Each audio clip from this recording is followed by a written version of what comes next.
मतलब कोई अकेलेपन में खो सकता है और कोई खुद को ढूंढ सकता है। अकेला मतलब ना आपके पास में कोई पर्सन है ना कोई ऑब्जेक्ट है, यानी कि आपका mobile. Is it better to walk alone or in company?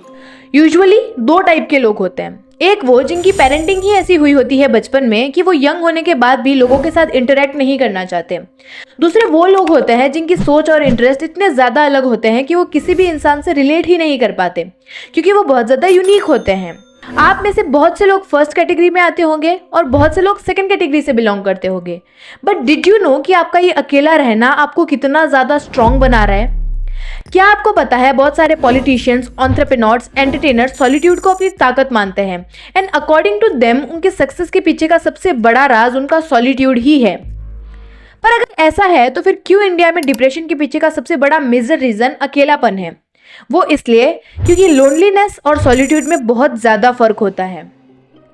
Loneliness एक फीलिंग होती है, वो फीलिंग जो एक इंसान को अंदर ही अंदर खत्म कर देती है। बट सॉलिट्यूड एक डिसीजन होता है, एक ऐसा डिसीजन जो खुद का बेस्ट वर्जन बनाकर खुद को रिक्रिएट कर सकता है।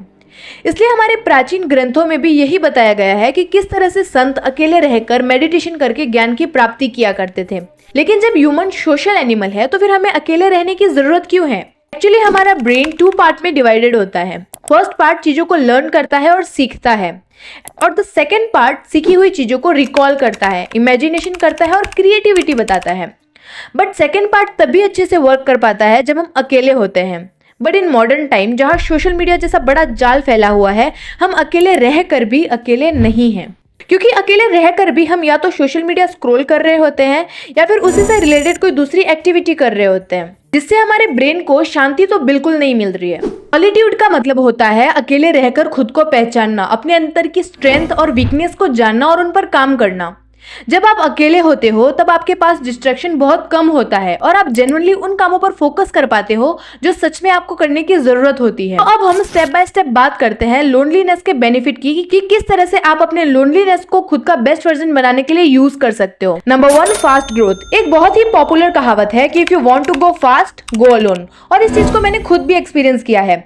वैसे तो मेरा मोस्ट ऑफ द टाइम मैं अकेले ही स्पेंड करती हूँ और इसमें मुझे कोई प्रॉब्लम भी नहीं है, क्योंकि जब मैं अकेली होती हूँ तब मैं और भी ज्यादा प्रोडक्टिवली काम कर पाती हूँ और ज्यादा डिस्ट्रैक्ट भी नहीं होती, और इसी वजह से मैं अपनी लाइफ के अलग अलग पार्ट लाइक एजुकेशन, ड्रीम और पैशन को फॉलो कर पाती हूँ और लगभग हर फील्ड में अपना 100% दे पाती हूँ। बट वहीं ऑन द अदर साइड जब मैं अपने फ्रेंड्स के साथ होती हूँ तब किसी काम को प्रोडक्टिवली करना तो बहुत दूर की बात है, मैं उस काम को स्टार्ट भी नहीं कर पाती। एंड ऑब्वियसली जिस काम को हम 100% फोकस के साथ नहीं करेंगे वहां से हमें रिजल्ट्स भी अच्छे नहीं मिलेंगे। और इसी रीजन की वजह से जब भी कोई इंसान अपने काम को लेकर बहुत ज्यादा सीरियस हो जाता है तब वो बहुत से लोगों से दूर हो जाता है।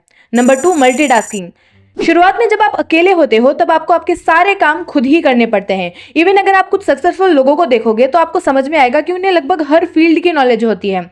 ऐसा इसलिए होता है क्योंकि स्टार्टिंग में उन्होंने भी अपने सारे काम खुद ही किए होते हैं, लाइक स्टीव जॉब्स। इंडिया में भी ऐसे बहुत से एग्जाम्पल देखने को मिल जाते हैं, जैसे रितेश अग्रवाल, धीरूभाई अंबानी, नरेंद्र मोदी। इन लोगों ने लोनलीनेस को एक पावर की तरह यूज किया, और इन्हें जब आप देखोगे तो आपको यही लगेगा कि इन लोगों को मल्टीपल फील्ड की इतनी डीप नॉलेज आखिर कैसे है। Number 3, trustworthy friends. जब आप अपने काम को लेकर बहुत ज्यादा सीरियस हो जाते हो तब आपके बहुत से फ्रेंड्स आपसे ऑटोमेटिकली दूर हो जाते हैं, क्योंकि अब उन्हें आपसे वो चीजें नहीं मिलती जो पहले मिल रही थी, क्योंकि अपने गोल्स पे फोकस करने के लिए आपको बहुत सी चीजों के लिए नो बोलना पड़ता है, लाइक हैंग आउट, पार्टी और हर वो चीज जो आपको आपके गोल्स तक पहुंचने से रोकती है।